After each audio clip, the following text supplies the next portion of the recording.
ಎಡಗ ಕೊಲೆ ಆರೋಪಿಗಳಿಗೆ ಜಾಮೀನಿನ ಚಿಂತೆ ಶುರುವಾಗಿದೆ. ಜೈಲಿನಲ್ಲಿ ಕಂಬಿ ಎಣಿಸಿ ಸಾರಥಿ ಸುಸ್ತಾಗಿ ಹೋಗಿದ್ದಾನೆ. ಎಂದಾದ್ರೂ ಬೇಲ್ ಸಿಗುತ್ತಾ ಅಂತ ಕಾಟೇರ ಕನ್ವರಿಸ್ತಾ ಇದ್ದಾನೆ.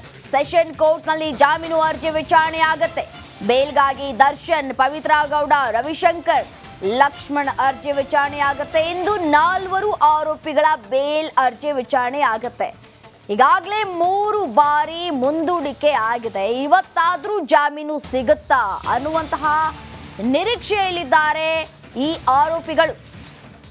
ಈಗಾಗಲೇ ಅಟ್ಲೀಸ್ಟ್ ವಿಚಾರಣೆ ಆಗುತ್ತಾ ಅನ್ನುವಂತಹ ವಿಚಾರ ಇಲ್ಲಿ. ಯಾಕೆಂತಂದ್ರೆ ಪ್ರತಿ ಬಾರಿಯೂ ಕೂಡ ವಿಚಾರಣೆ ಆಗದೆ ಮುಂದೂಡಿಕೆ ಆಗಿರುವಂಥದ್ದು. ಒಂದು ಕಡೆ ಟೆನ್ಷನ್ಗೆ ಕೂಡ ಹೆಚ್ಚಾಗ್ತಾ ಇದೆ ದರ್ಶನ್ಗೆ. ಇವತ್ತಾದ್ರೂ ಬೇಲ್ ಭಾಗ್ಯ ಸಿಗುತ್ತಾ ಅನ್ನುವಂತಹ ಪ್ರಶ್ನೆ. ತಾಯಿ ಚಾಮುಂಡೇಶ್ವರಿ ಕರುಣೆಯನ್ನ ತೋರ್ತಾಳ, ಕಾದ್ ನೋಡ್ಬೇಕಿದೆ.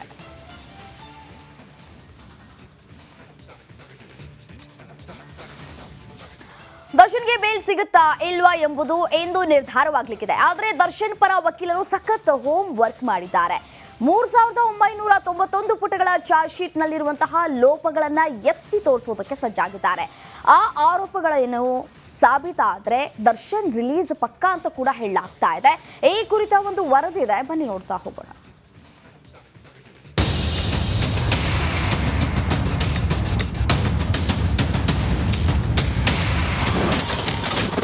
ಇಂದು ನಟ ದರ್ಶನ್ ಜಾಮೀನು ಭವಿಷ್ಯ. ತನಿಖಾಧಿಕಾರಿಗಳ ಲೋಪವೇ ಟಾರ್ಗೆಟ್. ಬಳ್ಳಾರಿ ಜೈಲಿನಲ್ಲಿ ಕಂಬಿ ಎಣಿಸುತ್ತಿರುವ ದರ್ಶನ್ಗೆ ಇಂದು ಜಾಮೀನು ಅರ್ಜಿ ವಿಚಾರಣೆ ನಡೆಯಲಿದೆ. ಬೆಂಗಳೂರಿನ 57ನೇ ಸಿಟಿ ಸಿವಿಲ್ ಕೋರ್ಟ್ನಲ್ಲಿ ಅರ್ಜಿಯ ವಿಚಾರಣೆ ನಡೆಯುತ್ತೆ. ಕಳೆದ ಬಾರಿಯ ವಿಚಾರಣೆಯ ವೇಳೆ ವಾದ ಮಂಡನೆಗೆ ಕಾಲಾವಕಾಶ ಬೇಕು ಅಂತ ದರ್ಶನ್ ಪರ ವಕೀಲರು ಮನವಿ ಮಾಡಿದ್ರು. ಹೀಗಾಗಿ ಇಂದು ದರ್ಶನ್ ಪರ ವಕೀಲರಾದ CV ನಾಗೇಶ್ ವಾದ ಮಂಡನೆ ಮಾಡುವ ಸಾಧ್ಯತೆ ಇದೆ.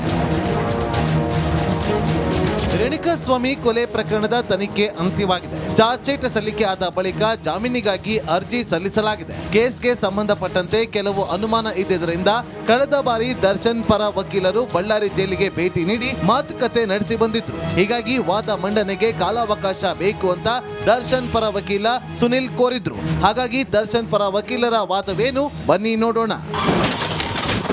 ದರ್ಶನ್ ಹೇಳಿಕೆ ಆಧರಿಸಿ ಸಂಗ್ರಹಿಸಿದ ಸಾಕ್ಷ್ಯ ಮೇಲೆ ಅನುಮಾನವಿದೆ. ತನಿಖಾಧಿಕಾರಿಗಳು ಸಾಕ್ಷ್ಯಾಧಾರಗಳನ್ನ ಸೃಷ್ಟಿ ಮಾಡಿರುವ ಶಂಕೆ ವ್ಯಕ್ತಪಡಿಸಿದ್ದಾರೆ ದರ್ಶನ್ ಪರ ವಕೀಲರು. ಇದೇ ಪ್ರಕರಣದಲ್ಲಿರುವ ಇತರೆ ಆರೋಪಿಗಳು ದರ್ಶನ್ಗೆ ಸಹಜ ಸ್ನೇಹಿತರು. ಹೀಗಾಗಿ ಫೋನ್ ಸಂಭಾಷಣೆ, ಸಂದೇಶಗಳಿವೆ. ಹೀಗಾಗಿಯೇ ರೇಣುಕಾಸ್ವಾಮಿ ಹಲ್ಲೆ ತಿಳಿದಿತ್ತು ಅನ್ನೋದು ಬಿಂಬಿಸೋದಕ್ಕೆ ಯತ್ನಿಸಲಾಗಿದೆ. ಕೃತ್ಯವಾಗಿ 4 ದಿನದ ಬಳಿಕ ಪೋಸ್ಟ್ ಮಾರ್ಟಂ ಪಂಚನಾಮೆ ಆಗಿದೆ. ತನಿಖಾಧಿಕಾರಿ ವಿಳಂಬಕ್ಕೆ ಯಾವುದೇ ಸೂಕ್ತ ವಿವರಣೆ ನೀಡಿಲ್ಲ. ರೇಣುಕಾಸ್ವಾಮಿ ತಲೆಗೆ ಬಿದ್ದ ಗಾಯದ ಬಗ್ಗೆ ವೈದ್ಯರ ಸ್ಪಷ್ಟನೆ ಇಲ್ಲ. ಸಾವಿಗೆ ಕಾರಣ ಹಾಗೂ ಸಾವಿನ ಸಮಯದ ಬಗ್ಗೆ ಸ್ಪಷ್ಟತೆ ಇಲ್ಲ. ಸಿಸಿಟಿವಿ ದೃಶ್ಯಾವಳಿ ಸತ್ಯವೆಂದು ನಂಬಿದ್ರು ದರ್ಶನ್ ಪಾತ್ರ ಇಲ್ಲ. ಸಿಸಿಟಿವಿಯಲ್ಲಿ ದರ್ಶನ್ ಹಾಜರಿ, ಕೃತ್ಯದಲ್ಲಿ ಭಾಗಿ ಬಗ್ಗೆ ಸ್ಪಷ್ಟತೆ ಇಲ್ಲ. CRPC 164 ಸ್ಟೇಟ್ಮೆಂಟ್ ಅಲ್ಲೂ ಕೂಡ ವೈದ್ಯಕೀಯ ವರದಿಗೂ ವ್ಯತ್ಯಾಸಗಳಿದೆ. ವೈಜ್ಞಾನಿಕ ಸಾಕ್ಷಿಗೂ ಪ್ರತ್ಯಕ್ಷದರ್ಶಿಗಳ ಹೇಳಿಕೆಗೂ ಸಾಮ್ಯತೆ ಇಲ್ಲ ಎಂಬುದು ದರ್ಶನ್ ಪರ ವಕೀಲರ ವಾದವಾಗಿದೆ. ಇಂದು ಈ ಎಲ್ಲಾ ವಾದಗಳನ್ನ ಮುಂದಿಟ್ಟುಕೊಂಡು ಹಿರಿಯ ವಕೀಲ CV ನಾಗೇಶ್ ತಂಡ ಕೋರ್ಟ್ನಲ್ಲಿ ವಾದ ಮಾಡಲಿದ್ದಂತೆ. 3991 ಪುಟಗಳ ಚಾರ್ಜ್ ಶೀಟ್ ನಲ್ಲಿ ಲೋಪವಿದೆ ಅನ್ನೋದೇ ದರ್ಶನ್ ಪರ ವಕೀಲರ ಟಾರ್ಗೆಟ್ ಆಗಿದ್ದು ತನಿಖಾಧಿಕಾರಿಗಳನ್ನ ಕಟ್ಟಿ ಹಾಕಲಿದ್ದಾರೆ ಎನ್ನಲಾಗ್ತಾ ಇದೆ. Bureau report, republic Kannada. ತೀವ್ರ ಬೆನ್ನು ನೋವಿದ್ರೂ ಸ್ಕ್ಯಾನಿಂಗ್ ಮಾಡೋಕೆ ಬಿಡ್ತಾ ಇಲ್ವಾ ದರ್ಶನ್? ಇಲ್ಲಿ ಬೇಡ, ಬೆಂಗಳೂರಲ್ಲೇ ಬೇಕು ಅಂತ ಹಠ ಹಿಡಿದಿದ್ದಾರೆ. ಬೆನ್ನು ನೋವಿನ ತಂತ್ರವೇನು, ಬನ್ನಿ ನೋಡೋಣ.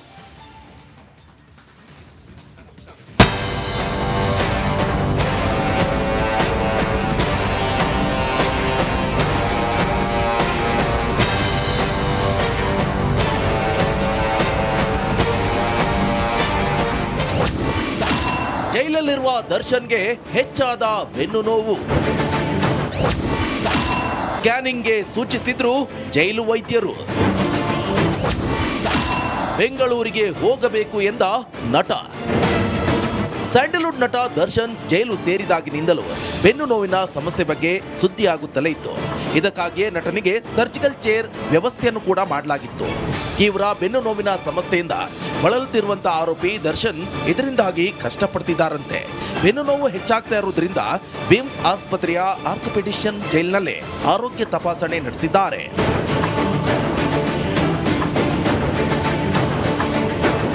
ಹೀಗಾಗಿ ದರ್ಶನ್ಗೆ MRI ಸ್ಕ್ಯಾನ್ ಮಾಡಿಸಲು ವೈದ್ಯರು ಸೂಚನೆಯನ್ನ ಕೊಟ್ಟಿದ್ದಾರೆ ಅಂತ ಹೇಳಲಾಗಿದೆ. ಆದರೆ ನಟ ದರ್ಶನ್ ಸ್ಕ್ಯಾನಿಂಗ್ ಮಾಡಿಸುವುದನ್ನ ನಿರಾಕರಿಸಿದ್ದಾರೆ ಎನ್ನಲಾಗಿದೆ.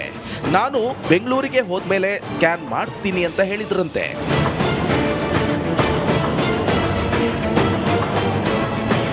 ಸದ್ಯಕ್ಕೆ ಪೇನ್ ಕಿಲ್ಲರ್ ಟ್ಯಾಬ್ಲೆಟ್ ಮಾತ್ರ ಕೊಡಿ ಸಾಕು ಅಂತ ಆರೋಪಿ ದರ್ಶನ್ ವೈದ್ಯರ ಬಳಿ ಹೇಳಿದಾರಂತೆ. ಬಿಮ್ಸ್ ವೈದ್ಯರು ನಟ ದರ್ಶನ್ಗೆ 10 ದಿನಗಳಿಗೆ ಮಾತ್ರೆ ನೀಡಿದ್ದಾರೆ ಎನ್ನಲಾಗಿದೆ. ಬೆನ್ನು ನೋವಿನ ನೆಪದಲ್ಲಿ ಆಸ್ಪತ್ರೆ ಸೇರಲು ತಂತ್ರಾನ. ಬೆನ್ನು ನೋವಿದ್ದಕ್ಕೆ ಸರ್ಜಿಕಲ್ ಚೇರ್ ಕೂಡ ವ್ಯವಸ್ಥೆ. ಬೆಂಗಳೂರಿನ ಪರಪ್ಪನ ಅಗ್ರಹಾರದಲ್ಲಿದ್ದಾಗ ತಕ್ಕ ಮಟ್ಟಿಗೆ ಅಡ್ಜಸ್ಟ್ ಆಗಿದ್ದಂತಹ ದರ್ಶನ್ ಬಳ್ಳಾರಿ ಜೈಲಿನಲ್ಲಿ ಪ್ರತಿ ವಿಷಯಕ್ಕೂ ಕೂಡ ಪರದಾಡುವಂತಾಗಿದೆ. ಹೇಗಿದ್ರೂ ಕೂಡ ಕೊನೆಗೂ ನಟನಿಗೆ ಸರ್ಜಿಕಲ್ ಚೇರ್ ಭಾಗ್ಯ ಸಿಕ್ಕಿದೆ. ಬೆನ್ನು ನೋವು ಹಿನ್ನೆಲೆ ನಟನ ಮನವಿ ಹಾಗೂ ವೈದ್ಯರ ವರದಿಯನ್ನ ನೋಡಿ ಕೊನೆಗೂ ದಾಸನಿಗೆ ಸರ್ಜಿಕಲ್ ಚೇರ್ ನೀಡಲು ವ್ಯವಸ್ಥೆ ಮಾಡಲಾಗಿದೆ.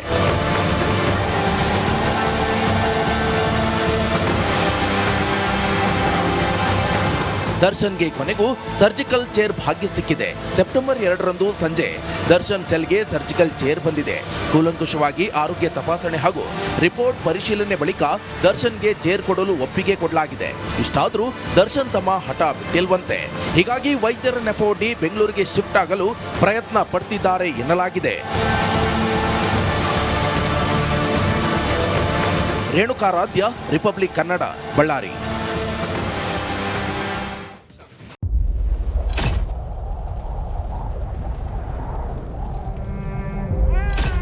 Destroyed our house and our life.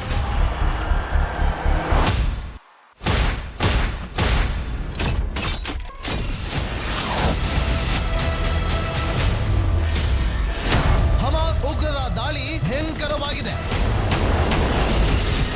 ಯಾವ ಮಾಧ್ಯಮವೂ ಇಲ್ಲಿಗೆ ಬರಲು ಧೈರ್ಯ ಮಾಡ್ತಾ ಇಲ್ಲ. ಇಂಥ ಜಾಗಕ್ಕೆ ಎಂಟ್ರಿ ಕೊಟ್ಟಿದೆ ರಿಪಬ್ಲಿಕ್ ಕನ್ನಡ.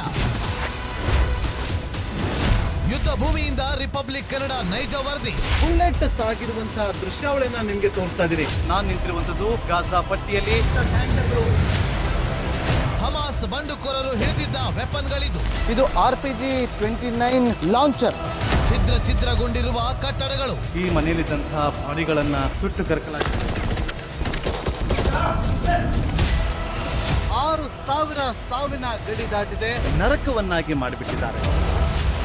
31 ದಿನಗಳಿಂದ ಯುದ್ಧ ಭೂಮಿಯಲ್ಲಿ ನಿಂತು ರಿಪಬ್ಲಿಕ್ ಕನ್ನಡ ವರದಿ ಮಾಡ್ತಾ ಇದೆ. That powerful people come from powerful places. 1 ವರ್ಷದ ನಿರ್ಭೀತ ಪತ್ರಿಕೋದ್ಯಮ ರಿಪಬ್ಲಿಕ್ ಕನ್ನಡ. ಇದು ನಿಮ್ಮ ಧ್ವನಿ.